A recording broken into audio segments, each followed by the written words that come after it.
নমস্কার বন্ধুরা, আবার একটা ফুচকা রেসিপি নিয়ে আপনাদের কাছে হাজির হলাম। আশা করি সকলের ভালো লাগবে। যদি ভালো লাগে তাহলে অবশ্যই সাবস্ক্রাইব করবেন, লাইক করে শেয়ার করে অবশ্যই আমাকে সাপোর্ট করে আমার পাশে থাকবেন। এগুলো হচ্ছে কেনা ফুচকা, আপনারা দেখে নিশ্চয়ই বুঝতে পারছেন। এগুলো কেনা ফুচকাগুলোকে আমি তেলে একটু ভেজে নিচ্ছি।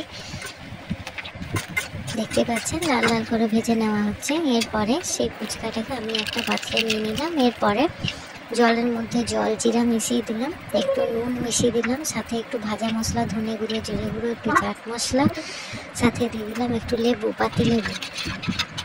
এরপর দেখতে পাচ্ছেন জলটা একটু মিশিয়ে নিয়ে এরপর আলু সেদ্ধ করা ছিল, সেই আলু সেদ্ধর মধ্যে আমি একে একে ভাজা মশলাগুলো, ধনে গুঁড়ো, জিরে গুঁড়ো, তার সাথে একটু চাট মশলা মিশিয়ে দিলাম, একটু নুন, একটু সস, তার সাথে একটু ঘুগনি মিশিয়ে দিলাম।